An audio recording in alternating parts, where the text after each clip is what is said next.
Should have it saved. Even I need reminders for everything. Hello. IG Live, Facebook Live, Twitch Live, all the different lives. All lives. All the lives matter. All right, so I'm going to start today by reading one reflection from Marianne Williamson's A Year of Miracles. And let this sink in. If you're here, good morning, Tots. Let this sink in. If you hear this, it means this must have been meant for you. Hey, Ryan. On reflection, on beginning again. In any given moment, the universe is primed to give us new life to begin again, to create new opportunities, to miraculously heal all things, to change darkness to light and fear to love. God's light shines eternally clear, untarnished by our illusions. Our job is to take a deep breath, slow down, surrender all thoughts of past or future, and let the Spirit shine forth in our awareness. God is not daunted by our nightmares of guilt.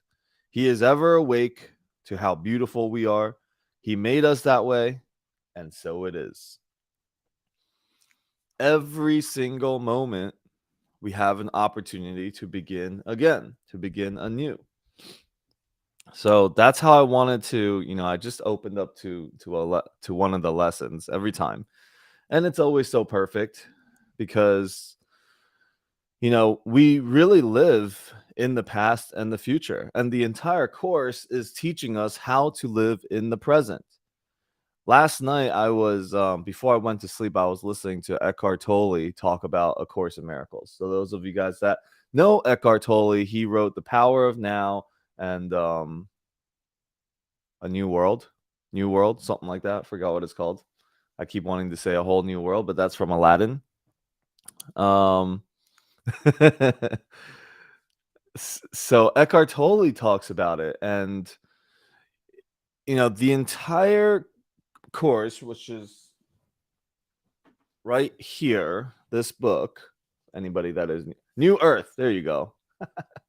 Hey, look who's here, is about finding and living in the present. Hey, Rob. And but most of the times the ego, almost all the time actually, the ego is not comfortable with it being in the present, because in the presence requires us for you to be in beingness. There is simply being.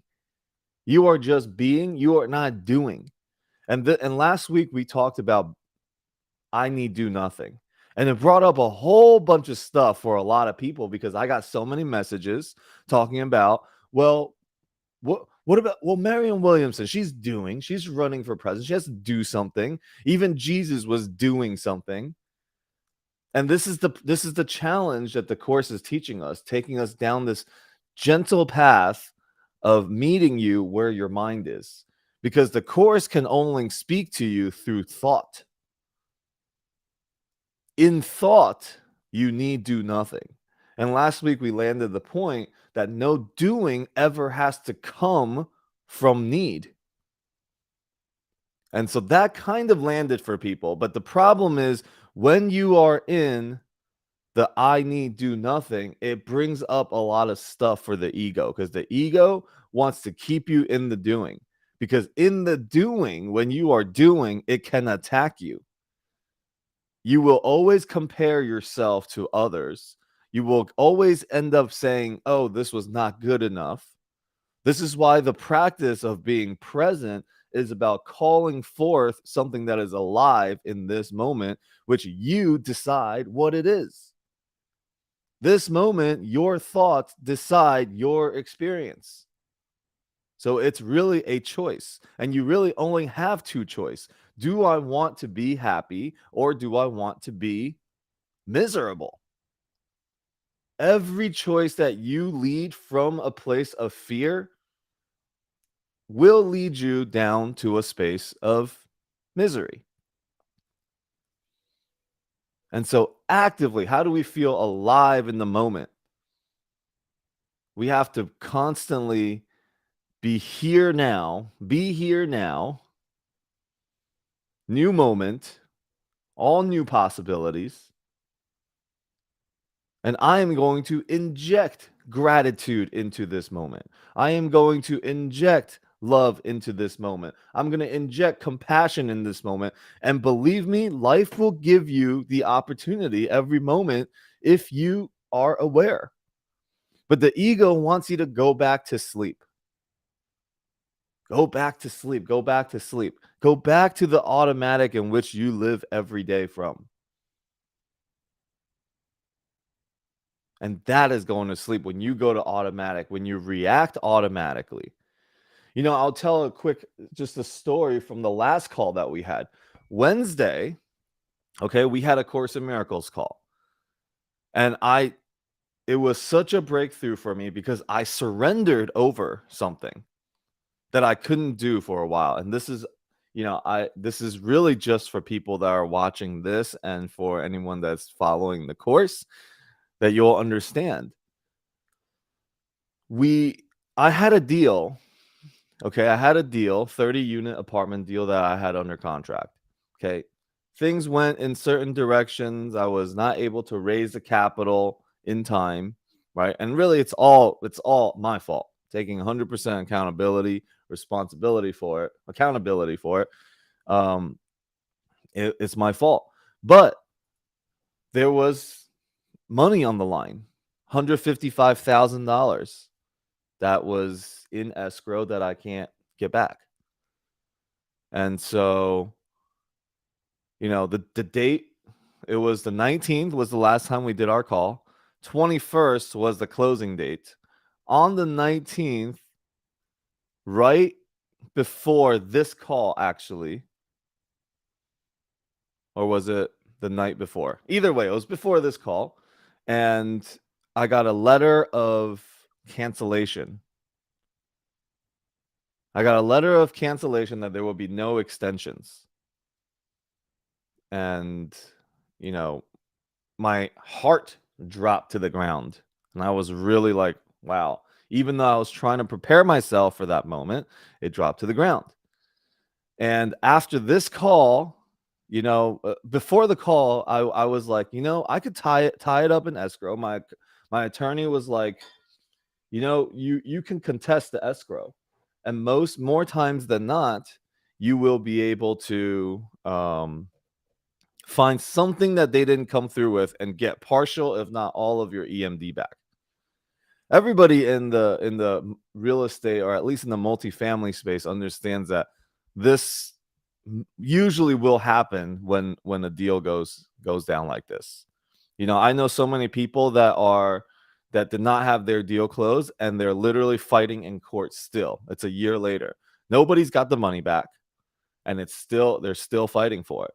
That sucks for the seller too, because the seller went through 4 months, 5 months of selling a deal, and you know they don't get anything for it. Right now, you're not going to get any money back that you paid for insurance, attorney, appraisals, all that stuff. That's definitely gone. So after the call here, I I found myself to be at a place of peace, because after, on 420, the next day, I also had my virtual conference. And so, I was in a weird place coming into this A Course in Miracles call. But every time after this call, I find myself at peace. I realize that all the stuff that we're doing in the physical world, it isn't really that important. We draw our lives to money.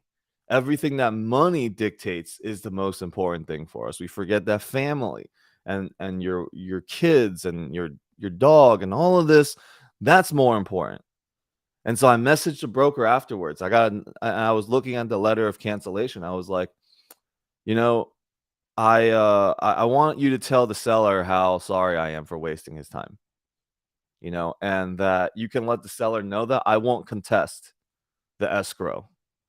And then I called all the people that had money in the deal that, that was at risk. And I said, I'm going to eat it. Okay, I'm going to take care of it. I'm going to make it right.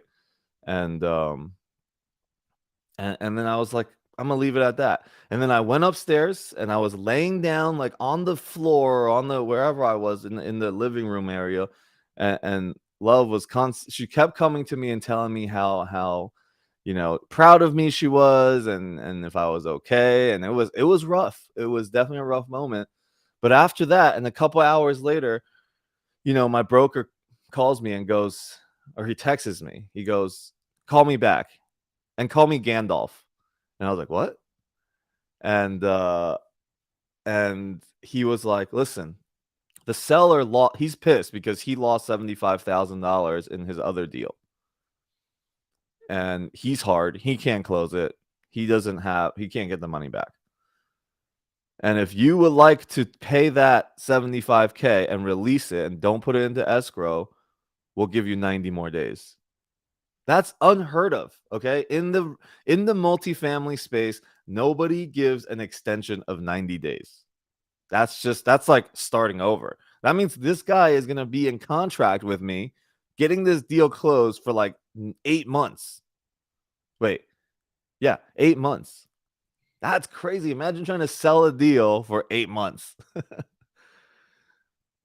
But, that is just and it goes back to one of my brothers from Peru called me and was like, "Hey, Love reached out and asked us to send some prayers for you." And I was like, "Oh my God, thank you." And he was like, "Your heart is good. We know your heart. We know you're doing the right things, and just do your best. Do your best and let God take care of the rest." And he's the one that sent me this poster of this ayahuasca poster with Jesus on it, and it's hanging on my wall. I love it. There's two paintings that people that it just matters so much to me. One is from one of the trainers from Gratitude Training, Chris Delgado. If you're somehow get this message, she painted me an awesome picture that says we're all just walking each other home. And then the poster next to it is that Jesus poster. And it did bring a lot of peace to me, and it brought I felt the love from my brother in Peru. And then other people from Peru messaged me as well. So, you know, thank you, Babeski, for calling the troops to come and support me. But yeah, and then the conference, and then I had a virtual conference that went so well. I felt so unprepared because I've never done it. I have so many freak out moments. I had to bust out the course and start reading because I was like, I don't know. I don't know what to do right now. And that's my go-to because it is I don't know what to do right now. We never really know what to do with our anxiety and our anger and our feeling of lack and inadequacies. There's nothing to do with that besides feel and experience your experience, let it go. Because what most people do is they either try to suppress it, do something that keeps you not thinking about it, or we just try to suppress it. But the more you try to suppress something, so here's one of the laws that the course talks about, the universal law, which is the law of expansion. And we all know this. The more you put your awareness to something, the more it grows.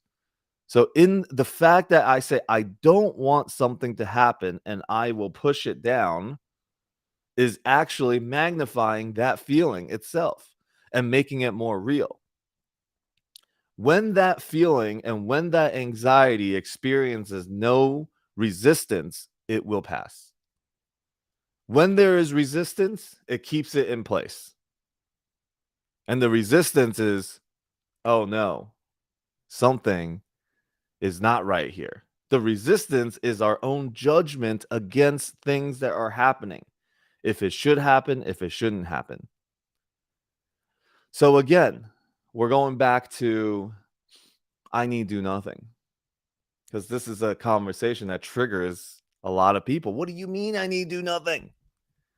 As long as you live, your mind lives in the physical world, the I need do nothing will never make sense. Because you can always find something in which you need to do something. Otherwise, what happens? Then I can't pay the bills. If I can't pay the bills, then what happens? And we go down this rabbit hole. Then I lose my house. Then if you lose your house, then what happens? Then I lose all my friends. Then I lose all my friends, and what happens? Then I go and live on the streets. It always end up living on the streets. Okay. It seems like when we do this exercise of if not A, then B, um, it will go down to living on the streets and then getting some sort of disease. Like there's a fun game that we play in the trainings that talks about if if A if A does not happen, then B happens. Okay, and you got to go down the rabbit hole of just bad things. It seemed, and you can't die. Okay, besides dying, where would it go? And it just goes down something so ridiculous. If you think about your path right now, think about your need. Okay, what is it that you think you need to do? And then play the game with yourself in your mind and just realize how silly it is. Okay, if I don't go do my W-2 job, I'm not going to make the money. If I don't make the money, then I'm not going to be able to pay the bills. If I don't pay the bills, then I'm going to lose my house. Then I'm going to lose my friends. Then I'm going to be homeless. Then I'm going to get sick. Then I'm going to lose my arm. Then I'm going to lose my legs, whatever, all that stuff. And it's just simply not the case. That's how insane our mind is. Our mind goes into so many things that has not happened and probably will not happen. There are plenty of people that are not making money and still making ends meet. Right? There are still things happening. God is present all the time, only all the time. And so when you feel the anxiety and when you feel the insecurities, the sense of lack, the only thing to do is to give it over to spirit. And the reason why we give it over to spirit is because we release the resistance to it.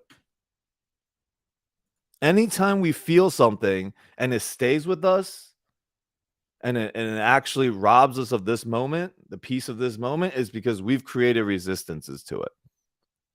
Oh no, it's bad. I'm feeling this way. It's not good. See, that requires a judgment. The judgment creates the resistance. The resistance keeps it in place. And the ego says, oh, you know what? Just push it down. And you push it down. The more you push it down, the bigger it becomes because you're giving attention to it. And it just keeps growing. And then we just keep doing this. We keep playing this game. And no wonder we're in a hamster wheel with our ego all the time. Oh, it's bad. I create resistance first. Right? I judge it. I create resistance. Ooh, you're not going to have your deal happen. Now all the people are going to say this about you. All your little students and your little followers are going to ditch you. And it's going to mean that you're just a terrible person. Right? We go down this path. And so you create the resistance because of the judgment that you create against yourself. And you keep it in place. And then I'm like, ooh, let me just distract myself. Right? And let me push it down, and I push it down, and it just keeps getting bigger. Why is it getting bigger? Why is the experience getting bigger if I'm pushing it down? Because you're growing it. You gave attention to it, and where attention goes, whatever energy goes, something flows. I forgot the saying, but it just grows. The law of extension. The law of extension. Everything is an idea. You are an idea. Every time you reinforce a thought in your mind, it gets bigger and it becomes stronger. And that's why we actually can use affirmations and change ourselves. And that's why we're capable of also lying to ourselves. All we have to do is repeat a story over and over again until it grows so big that that's all you see. Now, how do we... Awareness goes where energy flows. There you go. Now, where we get to release this resistance, right? See, the problem isn't in solving this anxiety. It isn't about dealing with this anxiety and doing something with it. It's simply, let me go to the cause Okay, this is the cause and effect. The cause is me creating the resistance. The effects are the continuous feeling of anxiety. Let's deal with the cause. If you don't face the cause and you try to deal with the effects, it's literally the rearranging of the furniture on the Titanic as the Titanic is sinking. That's the insanity of the ego. Oh, let me rearrange this room while the ship is freaking sinking. That does nothing. The cause is the big ass hole that the iceberg created. But we don't look at the cause. The cause is this judgment that created the experience of anxiety and kept it in place with the resistance. So the only way to get rid of it, okay, not even to get rid of it, is to simply experience it and let it pass. And the only way we can let it pass is to relinquish our judgment from the space. That's the thing that kept it in place. Give it over to spirit and say, Spirit, you do with it what you will. God, this is yours. You have the intelligence to put it here. There must be your reason. I don't need to figure it out. Let it flow through me. Let it pass through me. And that's how it goes. The experience of anxiety is a moment to moment thing. But as soon as we get to that moment of anger, anxiety, what do? We start pulling evidence from the past. And we start thinking about the past. And then we start worrying about the future. And isn't that just what we do every single day? Whether it's about your relationship or about your money or about your investments or about anything, all we do is draw from the past and worry about the future. And there is no this moment. And meditations, hello there. Meditations, mantras, all these things. And it was really great because I had a conversation with somebody else about a mantra.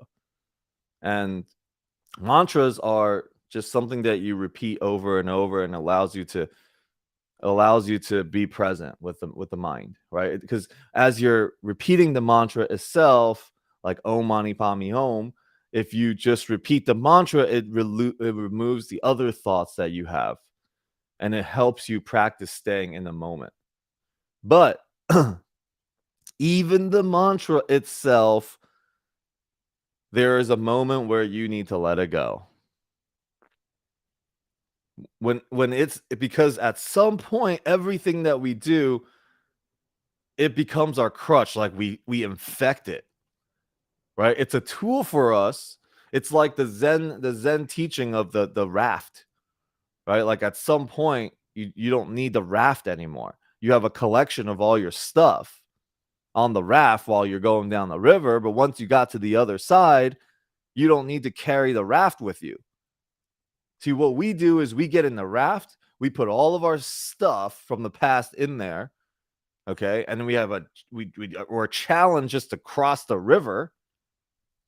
And after we cross the river, we're like, oh man, this raft helped me cross the river. I need to carry this raft through the woods now. Okay, now I'm going through the trees in the woods, and I gotta bring my raft and all the other stuff with me. And there's a time that you can let that go because this new moment does not require it.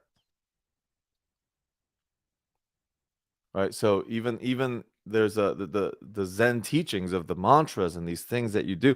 Great. They're going to help you maybe get practice being in the moments because it's all about finding this moment. Waking up to this moment is our only job. This moment, what does it require of me this moment? Our obsession with control is expecting the outcome, being comfortable because we're not there yet. Yeah. Because what do you actually have control of? You don't have control of anything. All the controls that you think you have is false. None of that will produce what you think it will give you. Right? So, all right. Good morning, everybody. So, welcome to A Course of Miracles. That was the opening spiel about it. So, I'm your host here.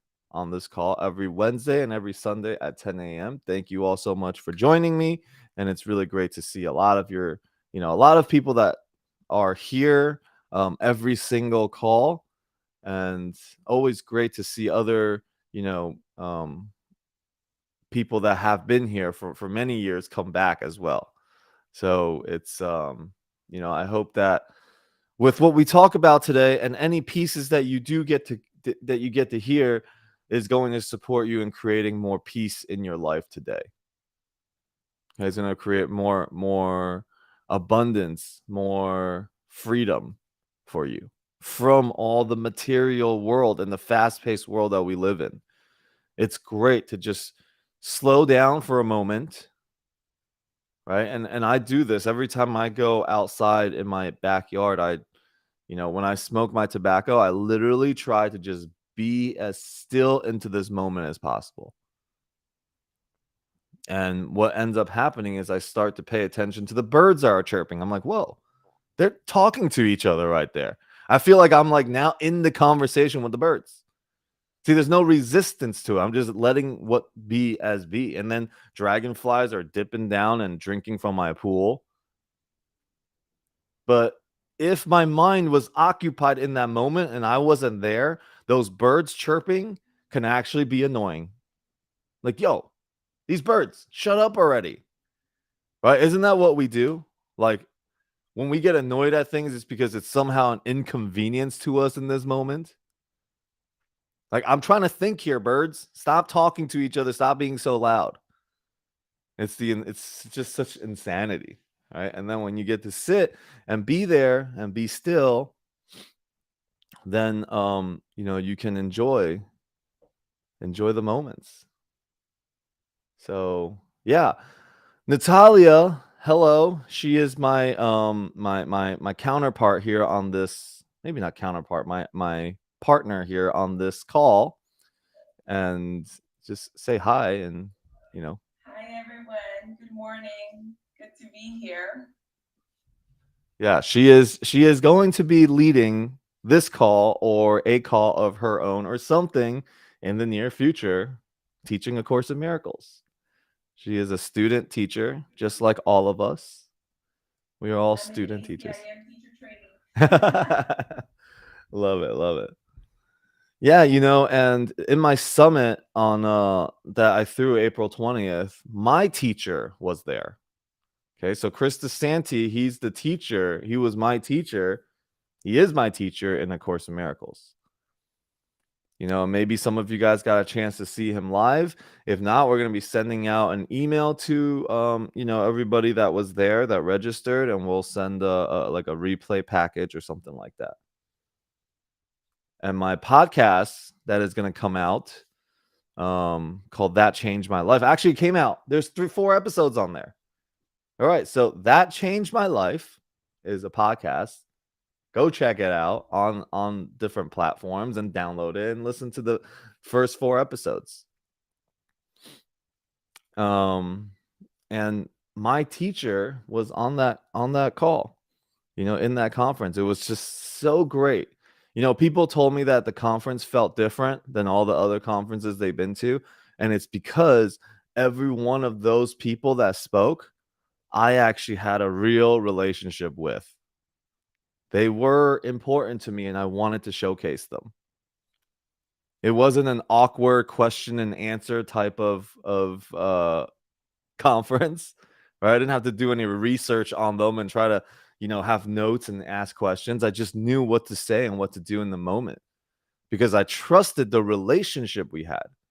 And the people that showed up for me, like I'm blown away. The way people showed up for me in that conference. Both people that are attending, people that became VIPs, people that, just I got 100 messages, afterwards. And I felt so good after the conference was over. I slept for 13 hours after that. But, you know, for like a month and a half before that, I was just so exhausted, and I was and the funny thing is I kept telling myself throughout all of that time, like, hey, you're doing your best. It's what's going to happen is going to happen, regardless of the experience that you choose to have right now. Kept telling myself that. And I couldn't help it, but just kept going and looping with all the worries and all the stuff. And every day my wife's like, "Oh, how you doing? What can I do to help you?" And I'm like, and I can't even receive any love because all I'm doing is running all this stuff about the conference, about the deal, about all the stuff. And my mind, I couldn't get myself to the present. So, you know, it's great. In those times where you are challenged and you're struggling, you can make it that's your classroom right there. If anybody is going through anything, anger, you know, loss of something, doubts, uncertainty, every one of those thoughts is a classroom for you if you're able to be aware of what's going on, right? You can feel your feelings. It's not about not feeling the feelings. It's about being aware of what's going on, so aware that when something turns out and when you finally realize, wow, God had my back the whole time. It's about bringing those awarenesses, and now you got evidence that you can trust, that it's safe. And when it's safe, you know, it's easier for us to find peace. And so, how do we now be that for other people? You see, this is what the Holy Spirit does for us. The Holy Spirit didn't have to come and rescue me while I'm going through my stuff, while I'm laying on the floor, laying on the couch, and times where I'm like not able to move because I'm just so like in my head about stuff. I didn't need to be rescued. Simply, Spirit was like, just wait. Look at you being insane. I already know what the answer is going to be. I already know the outcome. It's going to be in the service of you, but look at you struggling for no reason. Well, not for no reason. Whatever your reason is. It's not insane, but go for it. Okay? So, can we now be like the Holy Spirit to others? Can we have that level of patience and trust and compassion, all in one place for others? Can we do relationships like that? Can we hold a safe space for somebody? You know, um, who the hell was I listening to yesterday? Ken Wapnick, I think. He was talking about, so I listen to A Course in Miracles stuff all the time. He was talking about how the Holy Spirit's like a therapist. When you say, if you go to a therapist and you say, I am I don't know, what should I say? I am someone that's bad. I can't even think of someone that's bad right now. Hitler, I guess. I don't know. That's that's where I go to. Oh, I'm Hitler. So the therapist is not going to go and say, no, you're not, because what ends up happening is he or he will, let's just use he's going to be more trenched about being Hitler, his thoughts. See, the Holy Spirit and therapist has to meet you where your mind is at. So it's okay. Hey, it's all right. Experience that. You're Hitler. Cool. What's that about? How do you feel?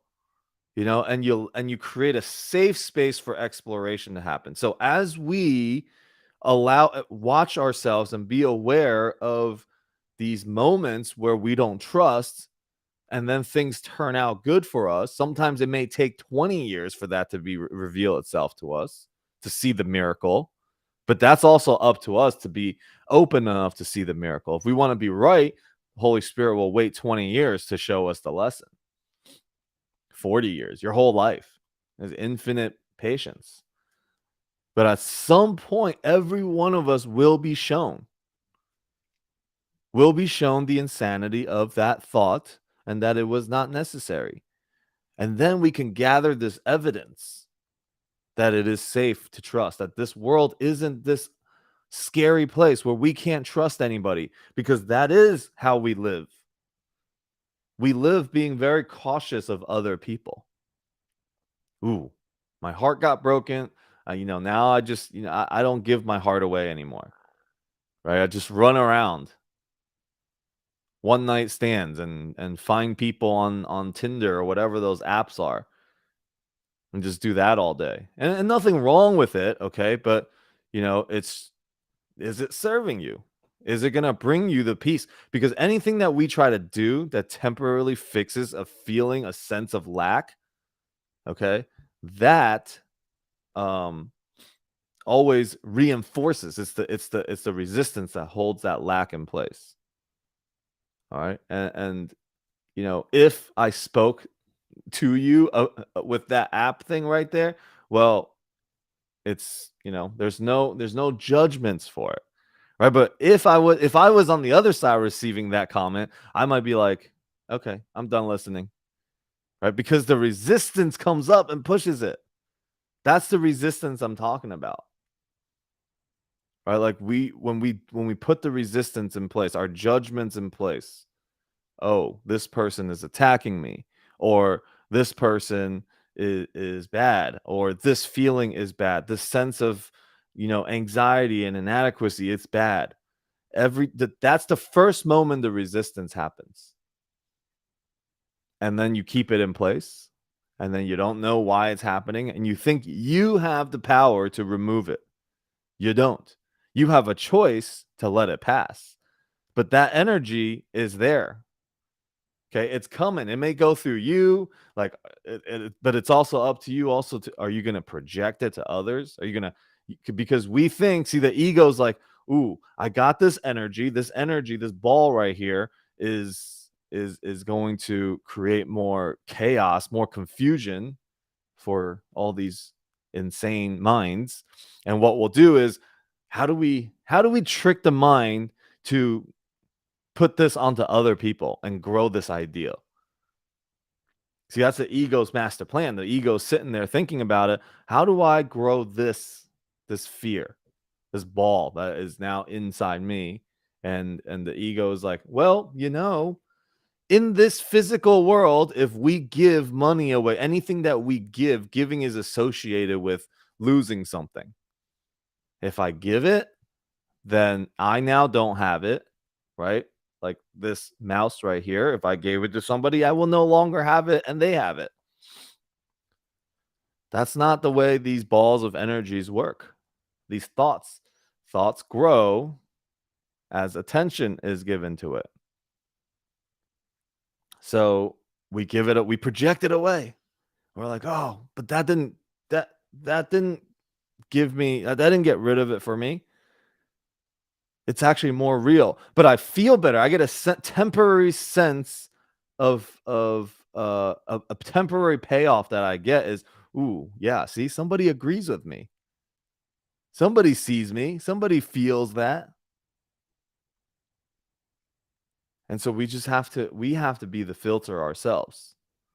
And the only way we can be the filter is we call spirit in to help us choose this moment, to help us judge whatever it is that we kept in place. And this is the false value that the course is saying that we have. We find value in letting fear take the place of our mind, and then projecting it out and having other people experience the fear. And now we're like, yeah, I got more people on my side. I feel a sense of accomplishment or a sense of togetherness with somebody. We're using the wrong thing to create the togetherness.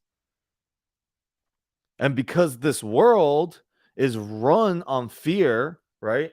Even my YouTube editor's kid, he's 17. I'm trying to teach him different, but he's like, you gotta produce more things that causes fear and panic. I couldn't help but laugh at that. I'm like, you want me to produce fear and panic on my social media to get more audience? Like, that's a really insane thought for me, but it's not for him, right? Because he's about getting results, getting more subscribers, and getting more people to jump on board to hear what I'm saying. So you see, everything in this world is upside down. If you want to find peace, you got to flip this world on its head and see it from the space of spirit, and allow spirit to come through your thoughts and meet you in your thoughts. We're so confident in what we know. So funny. Somebody sent me a video yesterday that is what we did in the trainings, which is drew a big circle, and then there's a little line that says, what does this represent? Represents what I know. Okay, cool. How much do you think you know? A little tiny dot, a little tiny sliver. And then the other line, what is the other line? It's what I don't know. Okay. So most people are humble enough, okay, to recognize that the what I don't know is bigger than I know. What's the rest of the circle? The whole big chunk of the circle that is not the two little slivers. Is what I don't know that I don't know. But it's also what I don't know that I do know. How is it that majority of us, every single person that went through that exercise, can tell that, yes, this little sliver is what I know? And yet we go through life every day like that big chunk is the what I know. What I know, I know. We don't know shit. We could barely drive a car. So, when we're telling people that this is what you should be doing, we use shoulds all the time. We should all over people and ourselves all day, every day. Because we think somehow we know. Even my anger. Okay, the course actually in one of the earlier lessons says, I am not upset for the reason that I think. So here's the first part is I am not upset for the reason that I think. Whoa, what? I'm upset because my wife is here. Hey, Babesky, I am upset because this deal is not closing. You are not upset for the reason you think. Oh, okay, well then I think I'm upset because people might lose faith in me. No, you're still not upset for what you think. And it just keeps going, but we just keep fighting it. I know why I'm upset. Nope. First thing, you got to come to the place where you're like, I am not upset for the reason I think. I am not upset because my husband didn't wait for me in the grocery line and went to the car while I said I'm going to go get something else. That's not why you're upset. Right? Then the second part is I could choose peace instead of this. That means in the realm of all the stuff that's happening, there is a possibility, a scenario in which I could choose peace instead of the reaction instead of the feeling I'm feeling today or right now. Ooh, so I'm not upset for the reason that I think. I could choose peace. See, like this is the dialogue that you got to have with yourself while you're going through all that. Just the next time that that happens, just check also how hard it is to do that. Because you will go into victim mode so fast and it's going to be so loud that you can't hear anything else. It's like going to a symphony or something and there's beautiful music playing that is the world. And then you put these headphones on that is playing like death metal music. You can't hear nothing else. I said death metal music. Don't get offended, anybody. Okay, calm down. It's no judgments there. I'd like some of those music too. Okay, so I don't know where I just went with all this, but it made sense for that moment. Now, new moment. I'll take any shares, any questions. Anybody have any thoughts? What are you hearing? What are you challenged by? What's going on for you this week? Where can we look through the lens of A Course in Miracles for areas in your life?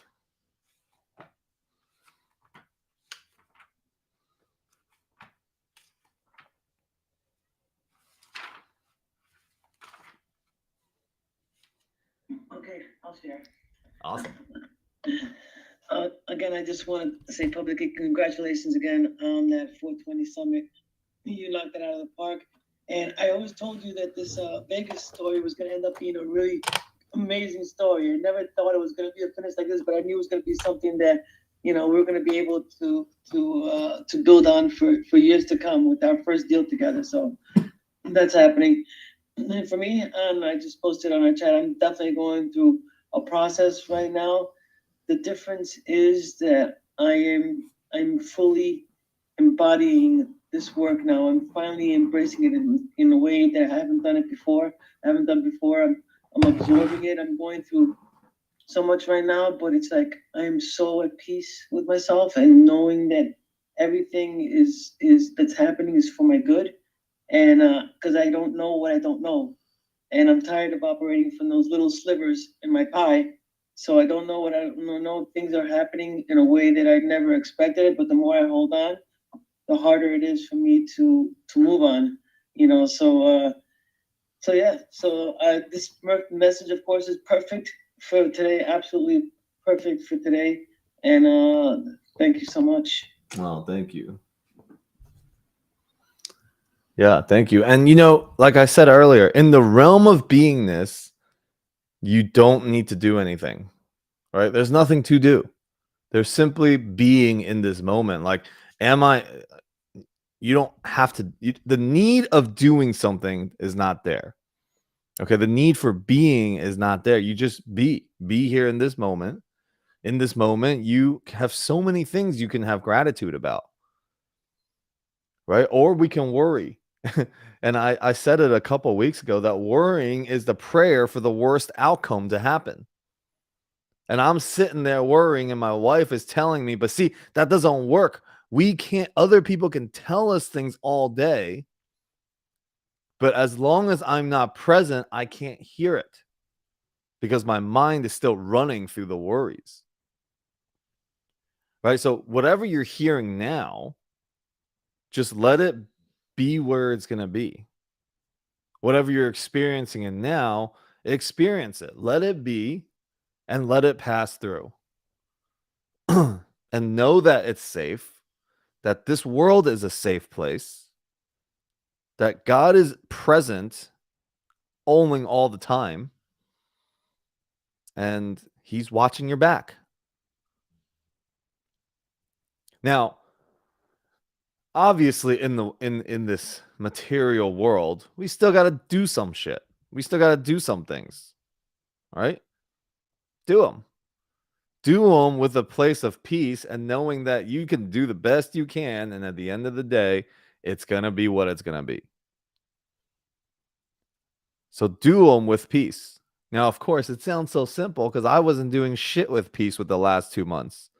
Besides this call, when I got on this call, I was always at peace for the next 2 hours. I'm always at peace. And then reality, the lowercase reality sets in. The capital reality disappears. It's only a memory now. But the memory is the spark, is the light. If you can experience moments of this in your life, it will be enough for you to remember, and it will be enough for you to say, okay, I'm experiencing what I'm experiencing right now, and I know that it isn't real. It's real because I see it as real, but it isn't real in the grand scheme of things. I made up this experience. I'm choosing this experience.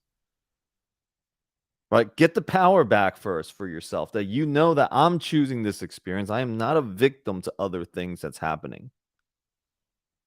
I'm choosing it. The ego's not going to want to hear that. Just wait till the next time we're upset. I'm choosing this. Just tell yourself that, and you'll find it hilarious that you even would say that I'm choosing it. Be like, no, I'm not. And just begin to be a witness of the dialogue that happens. It's literally nobody else that you're battling with but yourself every moment. And spirit is silent but clear. The ego is loud and chaotic, and you don't know what the hell is going on. Okay. So yeah, who else? Another one Yeah. that's loud too, for me, is when the ego goes, there you go, you did it again. So, oh, how are you choosing this again? And it's so silly. It's really good to laugh about it, but in the moments of like when the ego's attacking, it's vicious. So it even uses the work to like separate. So it's like, oh, here you go, you did it again. How many more times are you gonna do this? Are you gonna choose this again?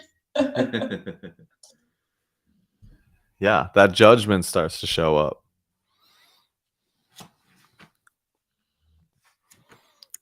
So what else? Hey, go ahead, Donna. Okay, so a few things on my mind. First, I just want to give a shout out to Love for all the support she gave you. That's awesome. She's, everybody needs that wonderful support. So there you go. And of course, the second, what Jessica said, fantastic job on the summit. Oh my God, that was so good. And then lastly, during the summit, I actually had to go to a funeral service. And my mom was there, who is somebody I haven't really talked to in years. And so, I just went in there with the lessons of A Course in Miracles. So I need to thank you for that as well. It's like, all right, you have a choice, you have a choice what you're going to do here. And, it was a little uncomfortable, but I definitely managed to get through it. So I want to thank you for that as well. All positive things. Yeah. And so did you talk to your mom? What was all Yeah, that? just briefly, I told her sorry for her loss, and we kind of sat together, but my husband was in between us. So, it's a step. We have a wedding to go to in a couple months, and she's going to be there, and we have to fly together. So, just trying to, figure it all out. So, she's 93, so it's not so easy. Yeah. But I'm trying to come to the realization of how I could be around her in the space with her age. Yeah. And it's hard because we think that it's hard to be around somebody because they won't come around. See, this is the ego again. Like other people will not come around. And then it's too late. Now I got to make a sacrifice, but it's not a sacrifice. When we sacrifice nothingness, we sacrifice this illusion of somebody. It does not matter. We have not sacrificed anything. See, other people don't have to do anything. All we have to do is change our mind about it. Every thought about it. Oh, it's hard. Oh, it's too late. Oh, they'll never be like this. Oh, they're never going to change. Well, that's great. They don't need to change. Only your thoughts about it needs to change. So why the Course says that, the world does not need to change. What I think about the world needs to change. And that's it. Go ahead, Natalia. I'll work on that between now and November. Okay, great. I had a beautiful experience with my father over the phone the other day. He called and I started, my ego started, it went automatically like, oh, what does he want now? And what is this conversation going to be about? And I witnessed myself having those thoughts and I started shifting them as you were just explaining. Instead of doing that, it's like, oh, okay, let me be open and have a conversation with him. It's like new moment. Let me not hold him hostage of the idea of him that I have of him. And so we turned out like having like an hour conversation, and we had a beautiful conversation about like time where he was playing cards with my mom and her mom and my grandfather. So it was like, and things like that. So it's like so beautiful to have that with him, and I had not had a conversation like that with him. And it was like I was witnessing myself and like choosing to be, and when he would say something that would like either trigger me or like I would have those thoughts of him, I would shift and I would say, let me just be the space. Let me choose love instead of judgment. And I continue to do that throughout like the hour plus conversation that I had with him. And I think like that's what I was doing. I was like changing my mind and ideas that I've had of him. And all I did, he didn't have to change for me. I just changed my idea of the relationship I have with him, the way that he's shown up for me and stuff like that. So that was really beautiful. Yeah, it's actually something that I do too. I try to think about the most loving thoughts of somebody when I'm having a conversation with. So sometimes I'm like, there during my summit there was one of my mentors was like talking about how you can do voice mirroring when you're losing your attention with somebody because we're thinking about something while somebody else is talking to us, and you just voice back what was said, and then you just repeat what I heard was, right? So that actually creates a great communication channel. It helps you communicate. But sometimes when stuff comes up and I'm like, oh my God, like I can't believe this person is saying these. I'm like, I just think about the most loving thoughts that I can about somebody. And a lot of the times it's about them with like a dog or some kind of like animal. And, I'm like, oh, look how loving this person is. I just like make shit up in my mind so that I can have a loving thought in this moment instead of having the judgment thought. Right. And I know I used to do that a lot. And I used to also think, with like people that I care about, my sister, my mom, that are close to me and they get on my nerves. And I'm just like, okay, well, what if they die tomorrow? Like this is one of the lessons to like, we all know, like keep death close is a way to be grateful for the moment. But and it's not bad. It just brings me to the present moment that let me choose to be grateful right now instead of whatever other image I have created, whatever ideas I've had about this person and this situation, I can change it.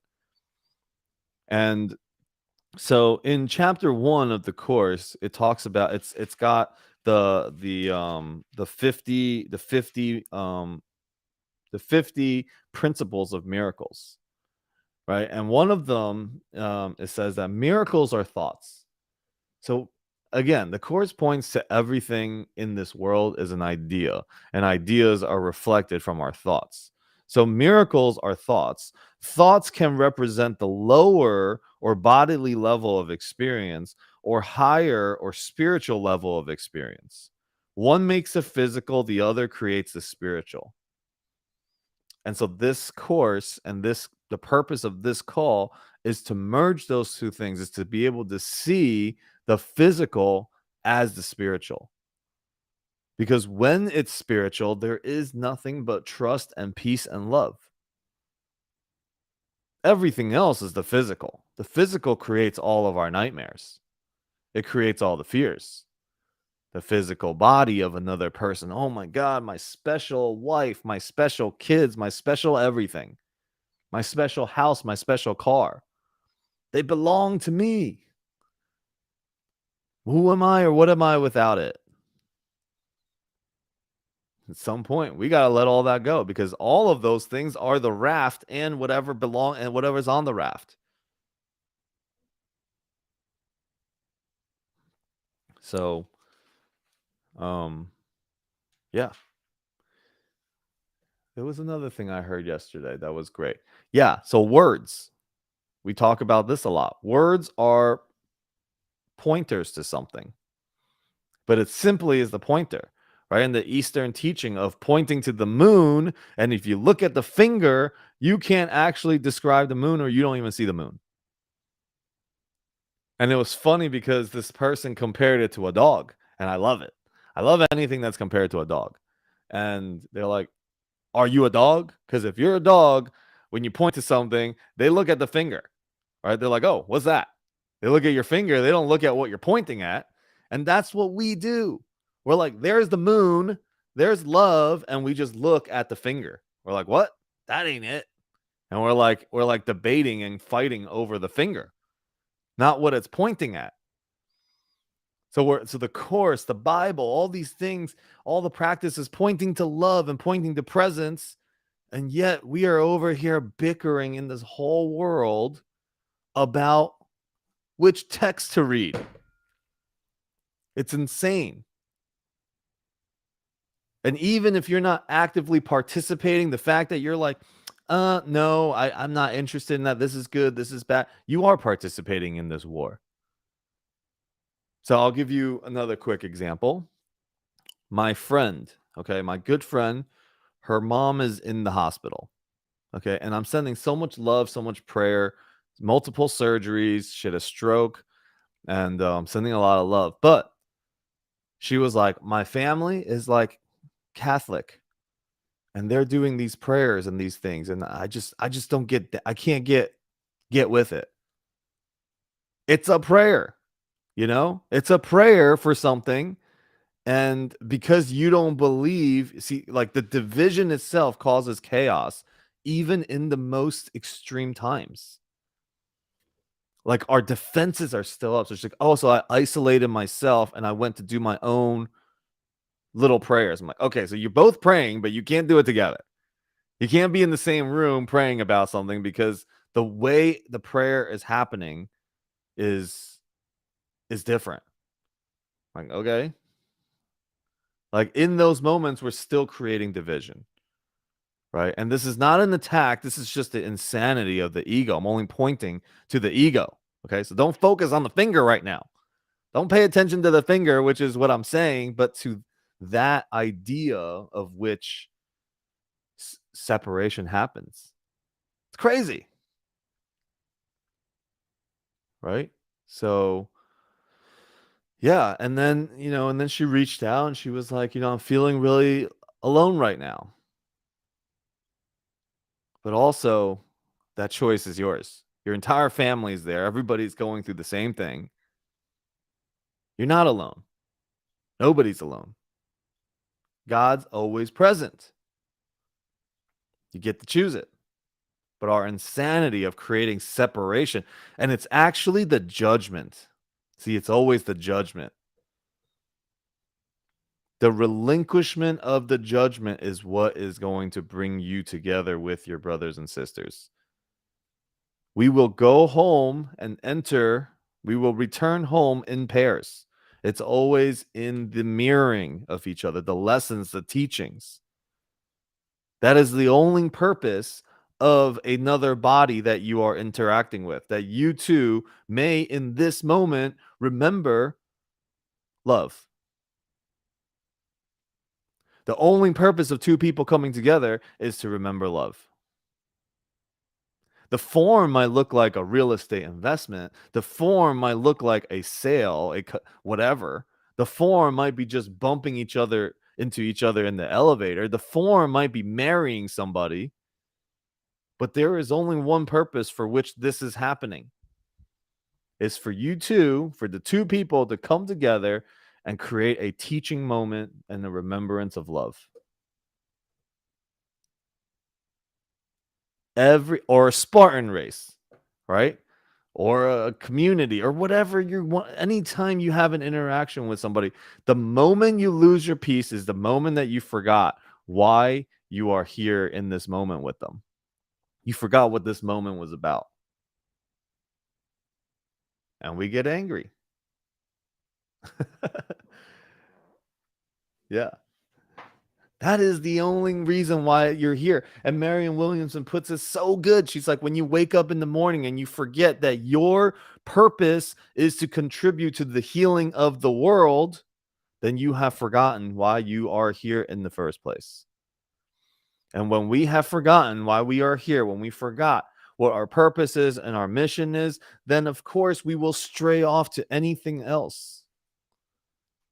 Anger becomes attractive because I don't know what else to do, but being angry seems to get me some attention right now. I like it. Throwing a fit seems like people will submit to what I want because I get angry and I get loud, and insanity. Like, I punched a wall, like, I don't know, a couple of weeks ago or whatever, and I still see the hole every day, and it's just like, I'm like, how insane can somebody get to punch a wall? And even, I do this twice a week, and this stuff still, and I read the course like every day, listen to it every day, and it still happens. So all good. right? It's actually just, it's kind of funny to me now to see it. Just how insane that I could get to do that. Like how much pressure I could possibly feel to blow my top like that. And we all do. Maybe it's not as extreme as punching a wall, but there is no levels of differences in losing your piece. Every single little piece of it is max. You're one tiny button away, tiny push away to being full out exploding. And it's funny because somebody said, "Oh, Ryan punched the wall too." Well, I can't even picture Ryan being mad. And other people are like, "Oh my God, Alex, I can't even picture you being mad." It's just what we do, right? We're all insane together. And that's why we can also show compassion for each other together. Right? One of my guests, and this is shortly after I had an explosion, our Airbnb guests. We get a phone call that there's domestic disturbance. Okay. One of the girls like, "Oh, you're hurting me," and I'm, stop, whatever. And then everyone else in the other units are freaking out, and everybody's scared because this guy's getting super loud. Then he gets in his car and proceeds to ram into the wall of our property and breaking it. Okay, this is also why you don't do single family and shit like this, because this is too much work. I'm already stressed enough to have to deal with that stress, but really great because I did A Course in Miracles. I did one of these calls that morning, and I was like, "Oh yeah, I could see somebody, blowing their top. Like, I know how insane people can get. I just had so much compassion for this dude. Insane, right? I mean, but it's great. So, when I went over there, I was like, "Oh, okay, they're good. Everything was fine." Love didn't trust me to go there by myself because she thinks I was going to be too nice. And so she came and she's like inspecting the property. She's like, "That can't ever happen." Oh, Babeski's here. I mean, she's like, in a really nice way, "That can't ever happen again." I love you, Babeski. That can't ever happen again. And I'm just like, "Hey man, listen, like I know how it gets, and I feel for you." Brooke's on her side. There's no sides. There's only God's side, okay? There's no sides. Nobody is right, nobody's wrong. All right. So, yeah, anything else? We just kind of went through a lot today. These calls are just so amazing. Thank you, everybody.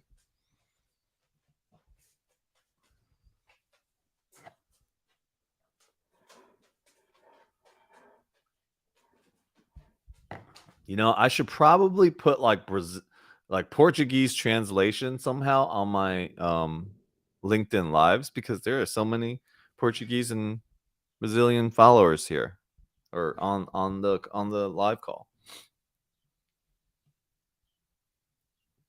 So, okay, what's going on? What else?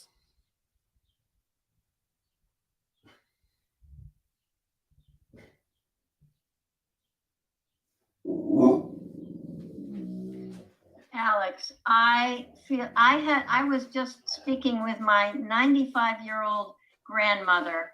And so I unfortunately missed some of this wonderful event. I was listening to most of it, but I missed a good part of it, this last 20 minutes or so.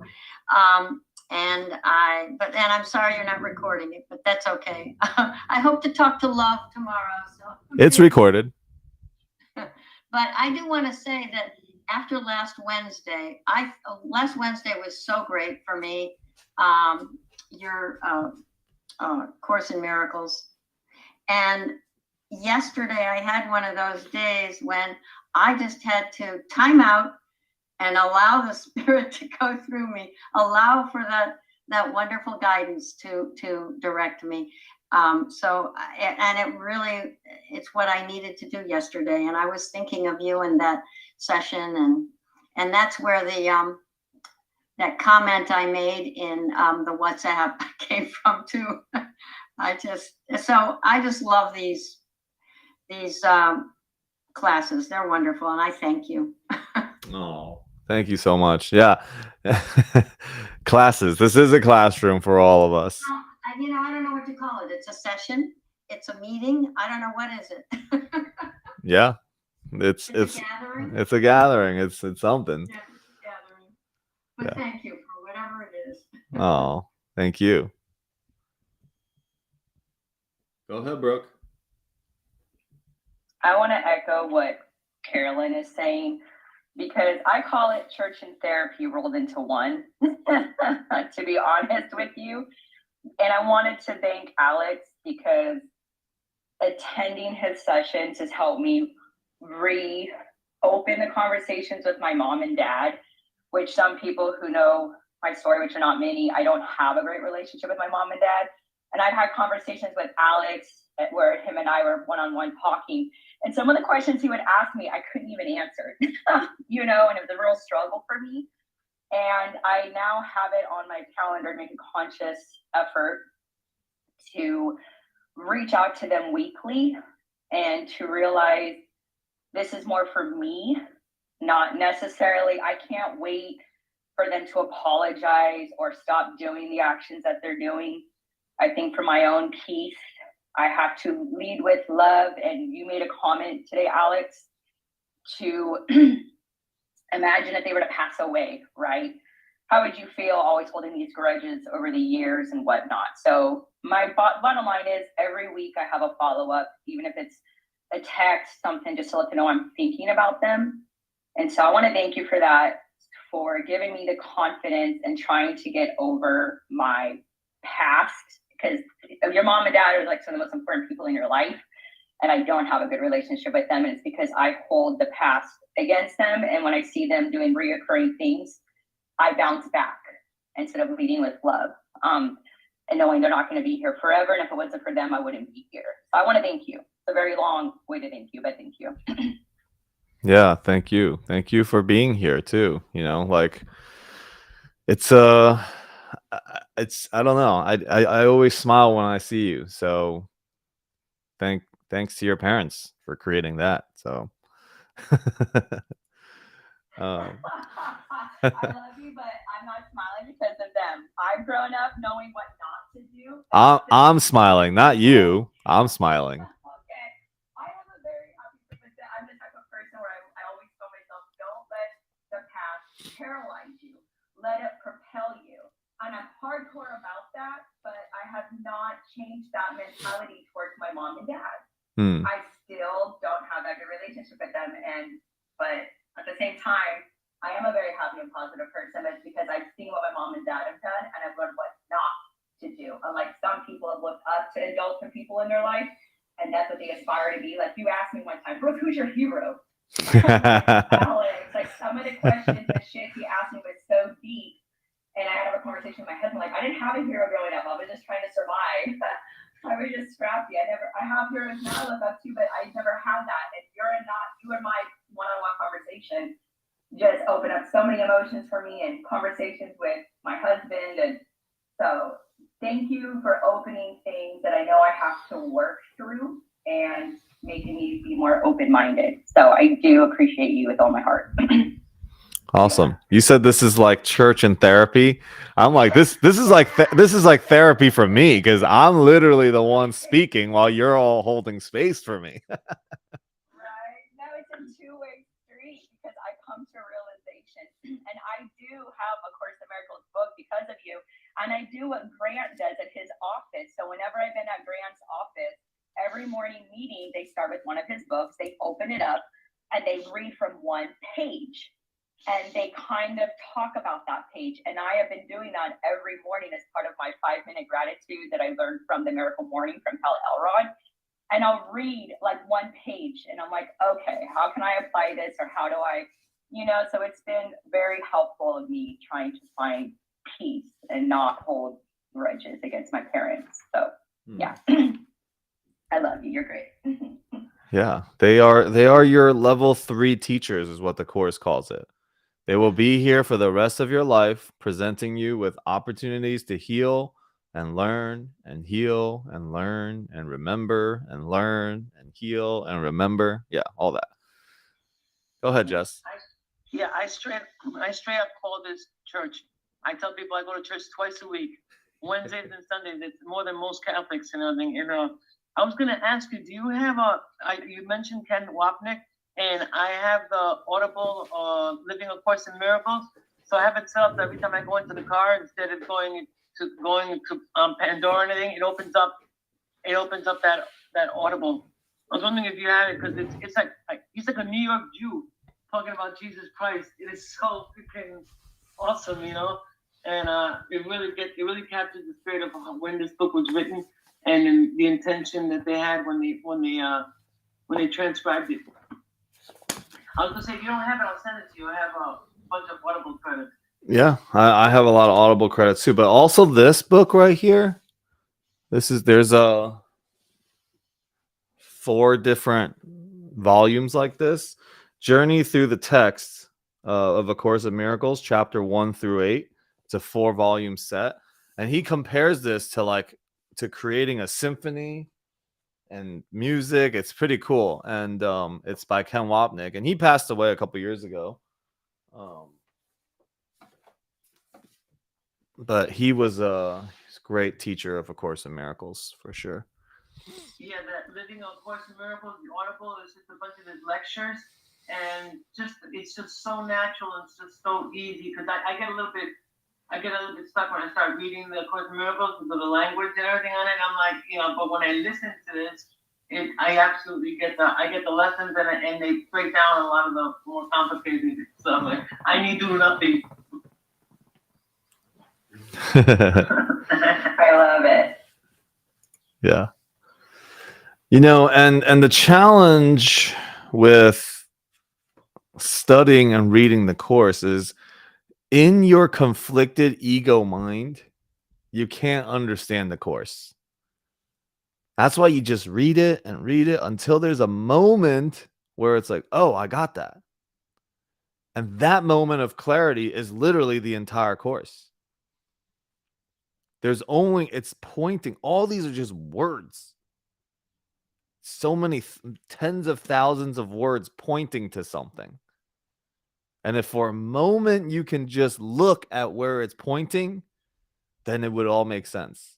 But we read the book looking at the finger that's pointing. We're just being dogs, being like my dog. And I'm like, go over there. She's like, where? To your finger? Okay. Like, what? That's literally what the course is doing. The course is saying, go over there. And we're just like, the finger. And we're just looking at that. That's why it's hard. We're like, I can't understand what the course is pointing at because the finger doesn't look like it. Yeah.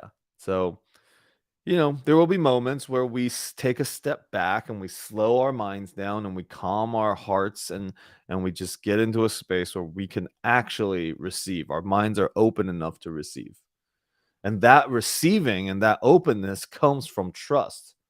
And, you know, next week we'll get into this. Once in a while, I like to go through, you know, the manual for teachers in the back. And if anybody wants to do this for homework for Wednesday, then just go to the manual for teachers in the course and look up in the beginning. It says the development of trust, the stages of the development of trust. Okay, what is actually section 4? It says, what are the characteristics of God's teachers? And it starts with trust. And then the next page, it's the development of trust and the different phases that you go through to develop trust. And so we'll go through that next week. So if you want to read that and write down questions and things that you may have, that's a place that we'll pick up next week. Hopefully, you know, I might just end up starting Wednesday doing something completely whatever Wednesday brings. But the intention is we're going to go through that. I've been wanting to do that for a couple of weeks. And then I keep forgetting. So now y'all can help me and hold me accountable to it. All right. Anything else?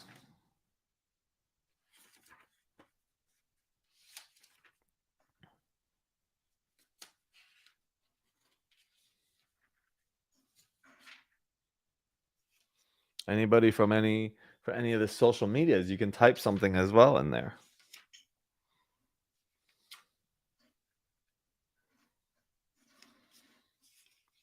Okay. Well, for the last couple minutes, then I'll read something from Marianne Williamson. Maybe it will inspire the closing thoughts of this call today.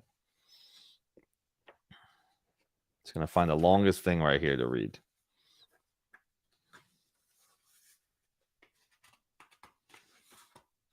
Okay.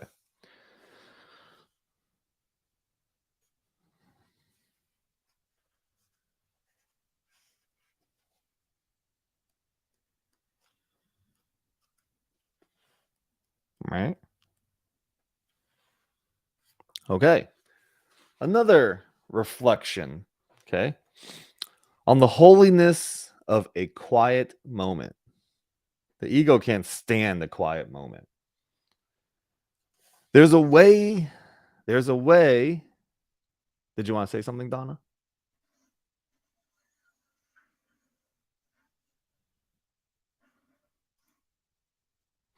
Okay. There's a way of relaxing into our center, letting other people have their say. Knowing our being is even more radiant at times when we're in a space of not doing. When the ego steps back, the power of God steps forward. Too often we feel we're invisible unless we're making the cool comment, doing this or doing that. But we're so much more powerful when grounded in silence. Take a deep breath, knowing that what you don't say can be as powerful as what you do say. Thinking deeply about something before making a response. Such actions leave room for the spirit to flow, to harmonize your circumstances and move them in a more positive direction.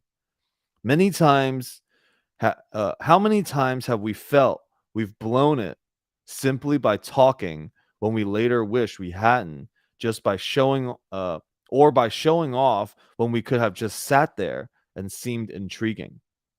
God's spirit will always reveal the truth to us if we simply don't block his guidance.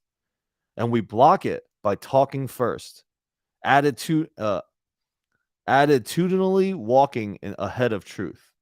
This happens when we push too hard, trying frantically to make things happen or keep things from happening, because we lack faith in an invisible order of things. This is why a holy instant matters. It is a moment of quiet when the Spirit enters and makes right all things. On the holiness of a quiet moment. Sometimes when shit goes down, being silent is the best answer. All right. So, yeah. Anything else anybody want to add before we wrap this call up? Also, after the whole deal and the whole conference, I feel so much lighter. I'm definitely opening up a space for my 1 day, like 8-hour marathon of A Course in Miracles at some point. I'm just going to have a conference of A Course in Miracles. I'm going to do it right on Air Meet or something. I don't know. Yeah, that was an incredible experience. All righty. Is that it? Is that all? Yeah. Also, towards the end of A Course in Miracles, by the way. Yeah, the summit was amazing. Towards the end of the course, it actually says the time for words are almost done. How awesome is that? The time for words are almost done. Okay. One final lesson to take us out. Natalia, you want to do it? You want to pick one and just read it to us? I'll let you do that. Sure.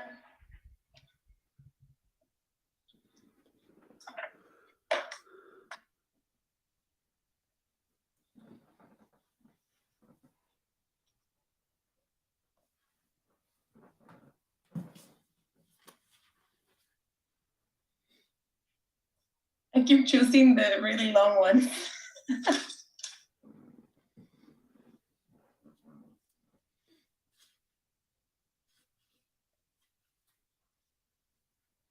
In quiet, I received God's word today, lesson 125. Let this day be a day of stillness and of quiet listening. Your Father wills you hear his word today. He calls to you from deep within your mind where he abides. Hear him today. No peace is possible until his word is heard around the world, until your mind, in quiet listening, accepts the message that the world must hear to usher in the quiet time of peace. This world will change through you. No other means can save it. For God's plan is simply this: the Son of God is free to save himself, given the word of God to be his guide, forever in his mind and at his side to lead him surely to his Father's house by his own will, forever free as God. He is not led by force, but only love. He is not judged, but only sanctified. In stillness, we will hear God's voice today without intrusion of our petty thoughts, without our personal desires, and without all judgment of his holy word. We will not judge ourselves today, for what we are cannot be judged. We stand apart from all judgments which the world has laid upon the Son of God. It knows him not. Today, we will not listen to the world, but wait in silence for the word of God. Hear, Holy Son of God, your Father speak. His voice would give you his holy word to spread across the world the tidings of salvation and the holy time of peace. We gather at the throne today of God. We gather at the throne of God today, the quiet place within the mind where he abides forever, in the holiness that he created and will never leave. He has not waited until you return your mind to him to give his word to you. He has not hid himself from you while you have wandered off a little while from him. He does not cherish the illusions which you hold about yourself. He knows his Son and wills that he remain a part of him regardless of his dreams, regardless of his madness, that his will is not his own. Today, he speaks to you. His voice awaits your silence, for his word cannot be heard until your mind is quiet for a while, and meaningless desires have been stilled. Await his word in quiet. There is peace within you to be called upon today to help make ready your most holy mind to hear the voice in its creator speak. 3 times today, at times most suitable for silence, give 10 minutes set apart from listening to the world and choose instead a gentle listening to the word of God. He speaks from nearer than your heart to you. His voice is closer than your hand. His love is everything you are, and that he is the same as you, and you the same as he. It is your voice to which you listen as he speaks to you. It is your word he speaks. It is the word of freedom and of peace, of unity, of will and purpose, with no separation nor division. The single mind of Father the single mind of Father and of Son. In quiet, listen to yourself today, self with capital S, and let him tell you God has never left his Son and you have never left yourself. Only be quiet.